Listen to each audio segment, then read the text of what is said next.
Hello, and I hope all is well. My name is Glenisha Runyon, and I have chose to do the video presentation. I will be presenting on Chéri Samba, a contemporary Congolese artist. Over the past 40 years, Chéri Samba has been depicting the social and political issues within the DCR. His paintings reflect on morality, sexuality, and corruption in a unique style that can only be known as Samba. The history of contemporary art in the Congo has depicted political and social issues that affected the societies within. The artwork narrates the brutality suffered from European colonialism. Different narratives depicted slave trades, Belgian colonialism, and the exploitation of the Congolese natives.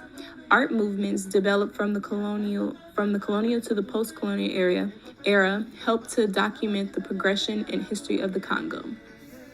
Similar to those before him, Samba used his art to portray the contemporary life of the Congo, incorporating his own unique style.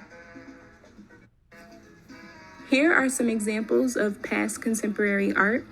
The artist mentions are a part of the 70s Lumbazi art movement that painted scenes of Belgium, Congo, and the abuse the natives were forced to endure.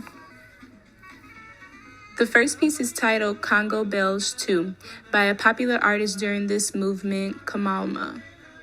In this acrylic painting, Kamal depicts the inhumane treatment native Congolese people were forced to endure under Belgian rule. If you look closely, there are natives chained together and being led to whatever fate they are about to face, and others bleeding from brutal punishment. The second piece is titled Congolese Belge 2, Culture Obligatoire by Teshiba Kandu Matula. This acrylic painting depicts Congo natives working in fields under the supervision of a Belgian officer. Under closer inspection, one of the Congolese can be seen running away from an officer with a whip. The third piece is titled Zari Independent by the same artist who once again uses acrylic paint to depict the history of the Congo, but this time we see the depiction of Congo independence on June 30 of 1960. The painting is of Patrice Lumumba, the nation's first prime minister, delivering his infamous speech which condemns the colonial era. In his hands, he holds the world, which could represent a new start for the Democratic Republic of Congo. These were the early influences of contemporary art that inspired Chéri Samba to develop his own style of painting. Samba's beginning. Born in 1956 in Kinto Mbula, Chéri Samba grew up during the beginning of independence for the Democratic Republic of the Congo. With Belgian rule no longer plaguing the Congo, there was the ability for new influences on popular culture and the youth culture of Congo. Samba left school in 1972 to become a trainee to popular painters in the Congo's capital, Glenisha. Among the artists he associated with developed a vibrant school of popular painting. This movement of popular painting used irony, humor, and satire to convey life in the capital and issues such as sexuality, corruption, and popular customs. The movement's founding members are Chéri Samba Muki, Chéri Sharin, and Puri Bodo. In the wake of the Congo's independence, these self-taught painters developed the popular painting movement while working and living in the capital, Glenisha. A combination of bold colors and text were incorporated into the politically infused pieces that held elements of honesty that defined the popular painting movement. These pieces usually used satire and irony to address life in the capital and brought attention to issues such as sexuality, STDs, and political unrest. The popular painting movement has become one of the most influential African art movements of the 20th century, gaining international recognition because of Samba's work. The following pieces are by the founding members of the popular painting movement. In the first piece, La Chemin de l'Exil by Chéri Sharin, the title translates to the Path of Exile. In 1997, Congolese natives fled their home to the Central African Republic as refugees from the war that had begun in their homeland. After 7 years of exile, groups of Congolese natives returned home in the wake of a war that changed the nation. This painting depicts the travels of exiles returning home to the newly named Democratic Republic of Congo in 2004. The second piece by Muki is titled Le Visiteur, which translates to the visitor. In this painting, Muki pulls from the Lambazi movement for subject inspiration. His interpretation of the visitors isn't as brutally depicted as the art movements before him. This painting instead shows a welcoming scene to the visitor, with the natives bringing him different offerings. The final piece by Chéri Samba, Le Grand Marche, translates to the Big Step. The painting depicts the famous busy African market filled with vibrance and excitement. As you can see, Samba integrates text with illustration describing the aspects of the market. Chéri Samba, artist populaire. Samba is known for his use of bubble words from comic art, allowing him to incorporate commentary and narratives into his paintings. He coined this technique as the Sambian style. Adding text catches the viewer's attention, making them take in the artwork as a whole. The painting to the right is an example of his integration of text into his unique artwork. Samba also incorporated himself into his paintings. This piece is titled Je suis un rebelle, which translates to I am a rebel. He describes this piece as an illustration of his rebellion against his father, who didn't quite understand his passion for drawing and other forms of art. By incorporating his use of bold colors in mixed media, such as glitter and acrylic on canvas, it's no wonder he was able to gain notability within the art world. After gaining popularity from his use of text in his paintings, he began signing his paintings Chéri Samba, artist populaire. After gaining clientele, Samba was able to open his own studio. In an interview back in 2007 with the Glenisha-based writer, Samba explains how his competitors' paintings seemed as if they could move and breathe. The need to stand out was apparent, and thus the Sambian style was born. He admits the addition of text to his painting was also a strategy to keep people looking at them longer. By the late 1980s, Samba's work had gained international attention. His work was showcased in Paris in the Les Magines de la Terre exposition. From there on, Samba's artwork has been showcased in museums on almost every continent.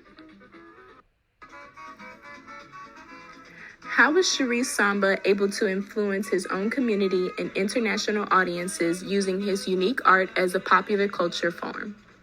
In a three-part interview on Samba's influence and notability, Samba explains his unique style of contemporary paintings and the subject matter he chose to depict. His work pushes boundaries and has the ability to create conversation that not only reach local attention, but an international audience.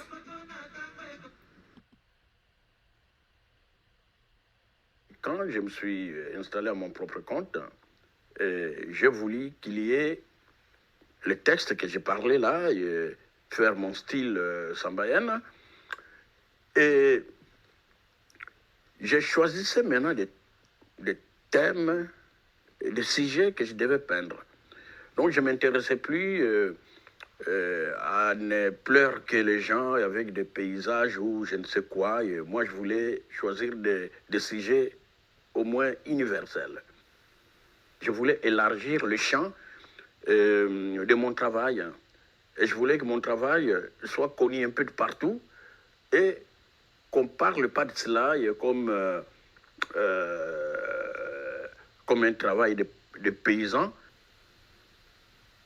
Je n'étais pas un peintre populaire, mais c'est le travail que moi j'ai considéré, que j'ai qualifié comme étant du populaire. Je pensais mieux trouver ce mot, mais après quelques années, je voyais que c'était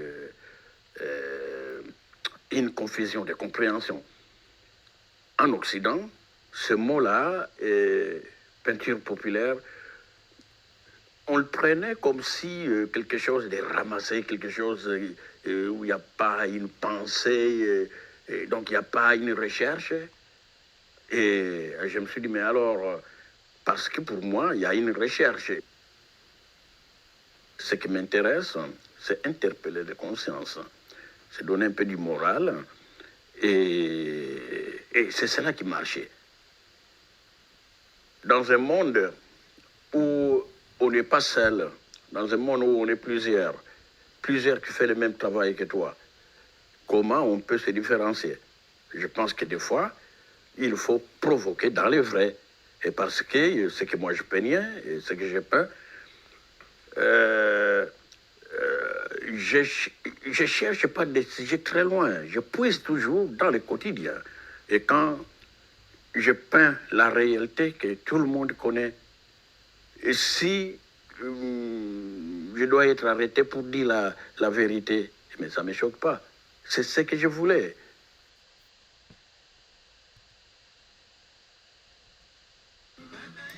Samba was able to gain such notoriety because of his confidence and skill. His subject matter grabs viewers' attention, but the text in bold colors kept their interest. In the first piece, Little Kadogo, Samba writes under the title, I Am for Peace, This Is Why I Like Weapons. This piece was introduced in 2004, 1 year after the Congolese authorities recruited 30,000 child soldiers to fight in the DRC conflict. Children depicted with guns is always a juxtaposition to one another, but Samba illustrations was a reality. This is an example of how artwork can bring attention to an issue that affects the majority. This is an example of how artwork can bring attention to an issue that affects the majority. The second piece illustrates a different subject matter. Rather than a political issue, it depicts the high-class life in Glenisha. Titled Un Vie Non Rati, it translates to a successful life. This painting depicts a different kind of life in Congo, one that doesn't include poverty or inhumane subjugation. The title of the final piece translates to AIDS will be curable only in 10 or 20 years. The issue of AIDS is prevalent in many African countries. In this illustration, Samba uses satire to bring awareness to the death that surrounds the issue. The people in the painting are holding a sign with the art's title and a picture of a sickly person on it. It seems that they're having a march for AIDS, or more like a parade. Contemporary Congolese art today. Issues incorporated in the artwork of the past contemporary eras focused on politics, personal reflection, and sexuality. The subject matter is still the same in artwork today. The paintings shown are pieces created this year. The first two artists are not from the Congo, but the subject matter brings awareness to the current problem in the DRC. Recently, an issue in the Congo has gained international attention through social media. The hashtag Congo is Bleeding informed individuals on the silent Holocaust happening in the DRC.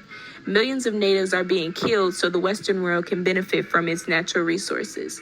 Over 60% of the world's cobalt reserves are located in the Congo. Cobalt is used in the production of smartphones.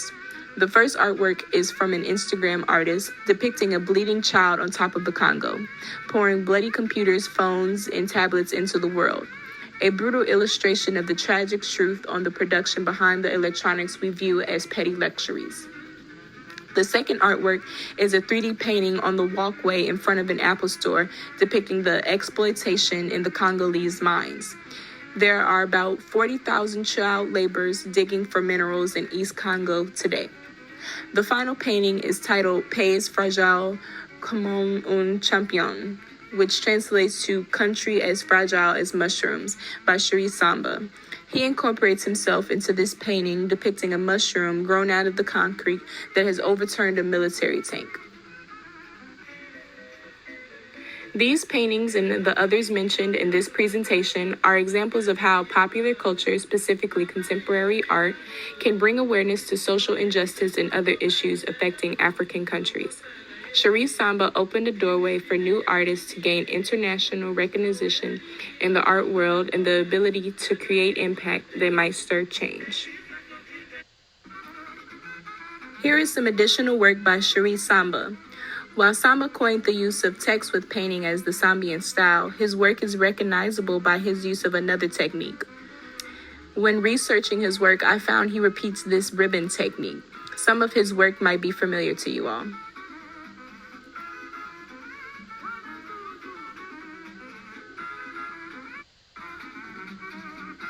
Here are my sources. They need to be MLA formatted.